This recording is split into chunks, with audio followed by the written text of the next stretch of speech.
परिचय। अंकिता, जैसा कि हम पहले भी चर्चा कर चुके हैं कि जनन सभी जीवों की वह क्षमता है जिसमें एक जीव लगभग अपने समान गुणों वाले एक छोटे से जीव को जन्म देता है। हाँ माधुरी, तथा वह प्रक्रिया जिसमें नर और मादा युग्मक गैमीट के संलयन के पश्चात एक नई जीव की उत्पत्ति होती है, लैंगिक जनन कहलाती है।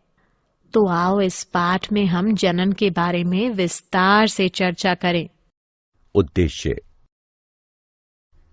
इस पाठ के अंत में आप निम्न करने में सक्षम हो जाएंगे: लैंगिक जनन को परिभाषित करना, मानव में लैंगिक जनन को समझना, यौवनारंभ को समझना, किशोरावस्था में होने वाले परिवर्तनों को पहचानना, नर जनन अंगों को पहचानना, मादा जनन अंगों को पहचानना, मानव में जनन प्रक्रिया को समझना, ऋतुस्राव रजोधर्म को समझना, मानव में लैंगिक जनन।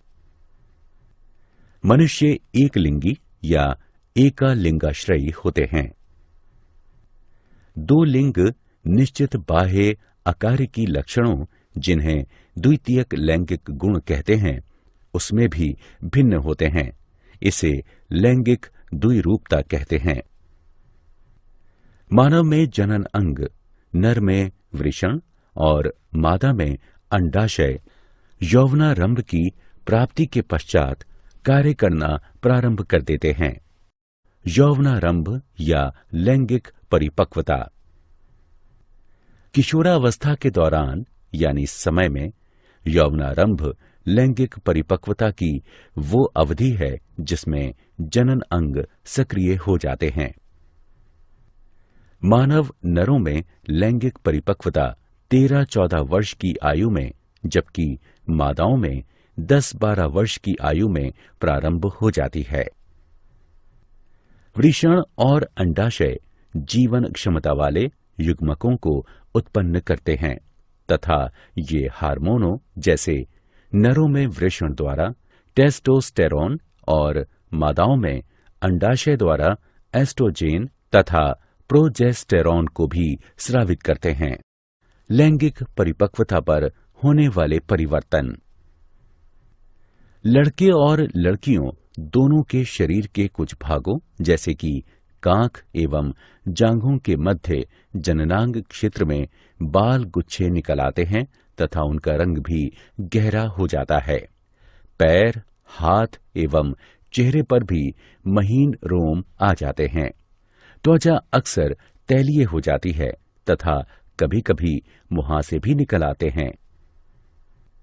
लड़कियों में अंडाशय से रजोधर्म प्रारंभ हो जाता है। वसा के जमाव से स्तन के आकार में वृद्धि होने लगती है तथा स्तनाग्र की त्वचा का रंग भी गहरा हो जाता है। हड्डियों तथा शरीर की लंबाई में वृद्धि होने लगती है तथा द्वितीयक जनन अंग जैसे फैलोपियन नलिका, गर्भाशय आदि परिपक्व होने लगते हैं। सभी लड़कों में वृषण की शुक्रजनक नलिकाओं की जनन ग्रंथियों से शुक्राणु निकलने लगते हैं। द्वितीयक जनन अंग जैसे प्रस्थ, प्रोस्टेट ग्रंथि तथा शिश्न परिपक्व हो जाते हैं। दिवा स्वप्न अथवा रात्रि में शिश्न भी अक्सर विवर्धन के कारण ऊर्ध्व हो जाता है। नरों से मादाओं में शुक्राणुओं के स्थानांतरण के लिए शिश्न की आवश्यकता होती है। कंधे चौड़े होना, आवाज में भारीपन आना, लंबाई का बढ़ना इत्यादि भी इसके अंतर्गत सम्मिलित है। नर जनन तंत्र। जनन कोशिका उत्पादित करने वाले अंग एवं जनन कोशिकाओं को निषेचन के स्थान तक पहुंचाने वाले अंग संयुक्त रूप से नर जनन तंत्र बनाते हैं। मानव नर जनन अंग है वृषण, अधिवृषण, शुक्रवाहक, मूत्रमार्ग, शिश्न, शुक्राशय ग्रंथियां, पुरस्थ यानी प्रोस्टेट ग्रंथि और काउपर ग्रंथियां नर जनन ग्रंथियां हैं। वृषण। वृषण छोटे आकार के एक जोड़े अंडाकार और गुलाबी रंग के अंग होते हैं, जो कि एक पतली भित्ति त्वचीय थैली, जिसे वृषण कोश कहते हैं, उसमें उपस्थित होते हैं। वृषण कोश ताप नियामक के रूप में कार्य करते हैं, जो कि साधारण शुक्र जनन के लिए वृषण का ताप शरीर के ताप से 1 से 3 डिग्री सेल्सियस तक कम रखते हैं, क्योंकि अधिक शारीरिक ताप वृषण के शुक्राणुओं का निर्माण करने वाले ऊतकों को मृत कर सकते हैं। वृषण में शुक्राणु का निर्माण करने वाली जनन ग्रंथियों सहित लगभग 900 पतली तथा घुमावदार शुक्र जनक नलिकाएं पाई जाती हैं। जनन ग्रंथियां शुक्र जनन द्वारा शुक्राणुओं का निर्माण करती हैं। अधिवृषण यानी एपिडिडिमिस।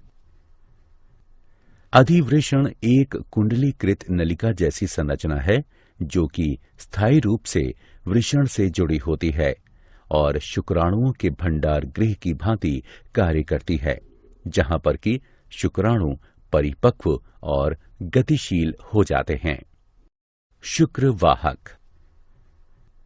शुक्राणु एक लंबी नलिका, जिसे शुक्रवाहक कहते हैं, उसके द्वारा अंगों, जिन्हें शुक्राशय ग्रंथियां कहते हैं, उनमें ले जाए जाते हैं, जहां पर शुक्राणुओं को पोषण मिलता है तथा वे संग्रहित किए जाते हैं। मूत्र मार्ग। मूत्र मार्ग भी लंबी, संकरी और नलिकादार संरचना है। ये स्खलनीय वाहिनी और मूत्राशय से निकली हुई एक वाहिनी के जुड़ने से बनता है, जिससे यह शुक्राणुओं और मूत्र यानी पेशाब दोनों का वहन करता है, और इस प्रकार यह मूत्र जनन नलिका भी कहलाता है। मूत्र मार्ग पुरुष के शिश्न के माध्यम से गुजरता हुआ बाहर की ओर एक छिद्र के रूप में खुलता है।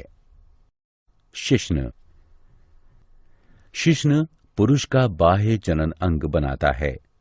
यह एक बेलनाकार ऊर्ध्व मोटी पेशीय भित्तियों युक्त मैथुन अंग है। शिश्न के संवेदनशील सिरे को मुंड कहते हैं, जो कि सिकुड़ी हुई त्वचा से ढका हुआ होता है, जिसे लिंग मुंडच्छत कहते हैं। नर जनन ग्रंथियां। नर में 3 प्रकार की जनन ग्रंथियां पाई जाती हैं। शुक्राशय ग्रंथियां, पुरस्थ यानी प्रोस्टेट ग्रंथियां और काउपर ग्रंथियां। शुक्राशय ग्रंथियां एक जोड़ी पतली भित्ति युक्त पेशीय लंबी पुट्टियां यानी सैक होती हैं, जो कि शुक्राणुओं के पोषण के लिए तरल स्रावित करती हैं। पुरुस्थ यानी प्रोस्टेट ग्रंथि एक एकाकी, दीर्घाकार तथा पलिरूपित ग्रंथि है, जो कि मूत्राशय के बिल्कुल नीचे स्थित होती है। यह तरल स्रावित करती है, जो कि मूत्र मार्ग में मुक्त किया जाता है। काउपर ग्रंथियां एक जोड़ी सफेद मटर के बीज के आकार की ग्रंथियां हैं, जो कि शिश्न के आधार पर उपस्थित होती हैं। यह क्षारीय वीर्य का स्रावण करती हैं, जो कि मूत्र की अम्लता को उदासीन करता है तथा शुक्राणुओं को सक्रिय करता है और शुक्राणुओं को पोषण प्रदान करता है। शुक्राणु।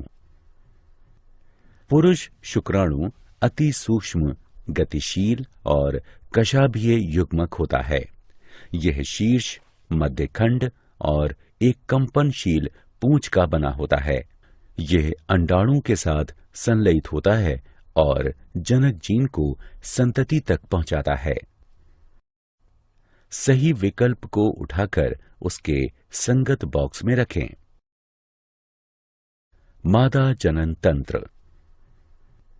मादा जनन कोशिकाएं या अंड अंडाशयों में बनते हैं तथा कुछ हार्मोनों के निर्माण के लिए भी उत्तरदायी होते हैं। मादा मानव के जनन अंग हैं अंडाशय, अंडवाहिनी नलिकाएं, गर्भाशय, योनि, मादा जनन ग्रंथियां जैसे बार्थोलिन ग्रंथियां और स्तन। अंडाशय। अंडाशय मादाओं का प्राथमिक जनन अंग है। यह एक जोड़ा छोटे आकार की बादाम की आकृति वाली और सफेद रंग की संरचनाएं होती हैं, जो कि उदर के श्रोणि में उपस्थित होती हैं। आंतरिक रूप से प्रत्येक अंडाशय बहुत संख्या में अपरिपक्व प्राथमिक या अंडाशय पुटक के साथ होते हैं। अंडाशय अंडजनन यानी उजेनेसिस के द्वारा जनन कोशिका में अंड बनाता है तथा एस्ट्रोजन तथा प्रोजेस्टेरोन का स्रावण करता है। अंडवाहिनी नलिका।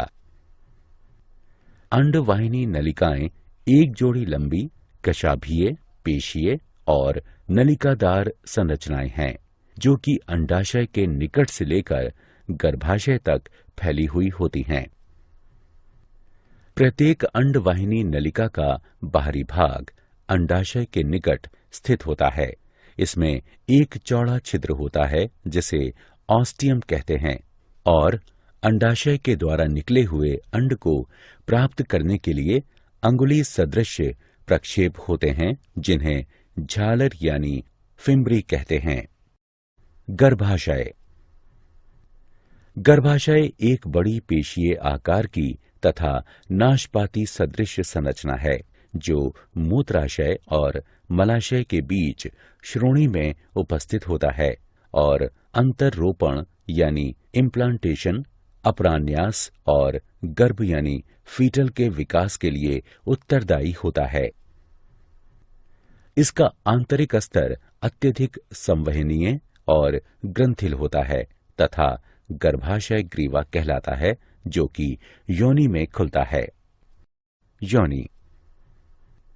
योनि एक लंबी पेशीय नलिकादार संरचना है, जो कि गर्भाशय की ग्रीवा से पीछे तक फैली हुई होती है तथा योनि छिद्र द्वारा अंत में प्रकोष्ठ यानी वेस्टिबुले में खुलती है।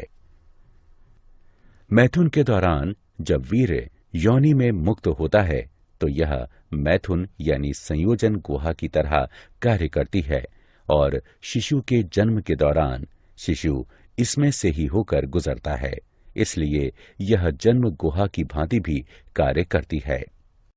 मनुष्यों में लैंगिक जनन की प्रक्रिया। नर युग्मक यह शुक्राणु अति सक्रिय तथा गतिशील होते हैं, जो गर्भाशय ग्रीवा के द्वारा गर्भाशय में गति करते हैं और अंडवाहिनी नलिकाओं में पहुंच जाते हैं। अंडवाहिनी नलिका में केवल एक शुक्राणु ही अंडाणु के साथ संलयन करके युग्मनज यानी जाइकोट बनाता है। इसे निषेचन कहते हैं।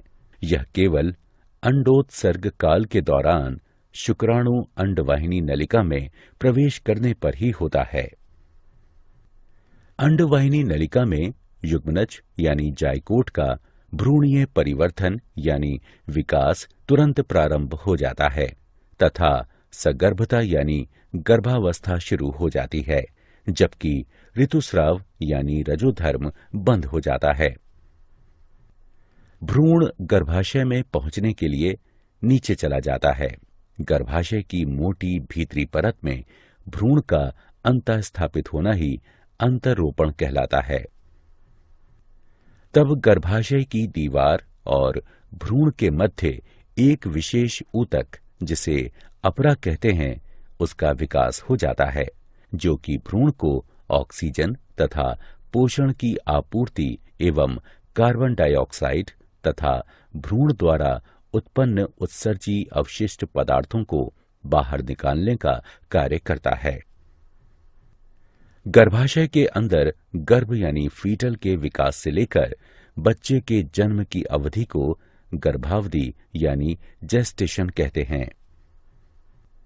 गर्भावधि यानी जेस्टेशन के अंत पर पूर्ण विकसित गर्भ यानी फीटल को जन्म देने की प्रक्रिया को प्रसव यानी पार्ट्यूरेशन कहते हैं। मां के शरीर के अंदर बच्चे के विकास की प्रक्रिया में लगभग 9 महीने का समय लगता है। ऋतुस्राव यानी रजोधर्म।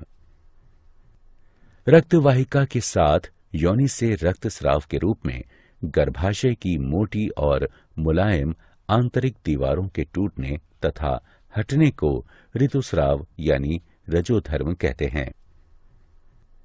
अंडाशय और गर्भाशय में प्रत्येक 28 दिन या 1 महीने बाद आत्रो बहाव की घटना का चक्र होता है, जिसे मादा मानवों में आत्रो चक्र यानी मेंस्ट्रुअल साइकिल या लैंगिक चक्र कहते हैं। यह चक्र 2 से 8 दिनों तक चलता है। सही विकल्प को उठाकर उसके संगत बॉक्स में रखें। क्या आप जानते हैं शुक्राणु वीर्य यानी सीमेन का केवल 10% भाग ही बनाते हैं। मादा 1 वर्ष में लगभग 13 अंडे देती है, जबकि मादा मानव जनन काल के दौरान लगभग 416 अंडे देती है। मानव मादा में यौवनारंभ पर प्रथम ऋतुस्राव रजोधर्म, जिसे रजोदर्शन यानी मैनार्क कहते हैं, इसका प्रारंभ होता है। रजोनी वृत्ति यानी मीनोपॉज वह काल है जब मादा मानवों में अंडोत्सर्ग और आत्रो चक्र स्थायी रूप से हमेशा के लिए बंद हो जाता है। नए जन्मे शिशु का औसत भार 3.5 किलोग्राम होता है। सारांश। आइए हमने जो कुछ सीखा है उसे संक्षेप में दोहराएं। मानव एक लिंगी होते हैं तथा लैंगिक द्विरूपता दर्शाते हैं। नर जनन तंत्र वृषण, अधिवृषण, शुक्रवाहक, मूत्रमार्ग और शिश्न से मिलकर बनता है। शुक्राशय ग्रंथियां पुरुस्थ यानी प्रोस्टेट ग्रंथियां और काउपर ग्रंथियां नर की सहायक जनन ग्रंथियां हैं।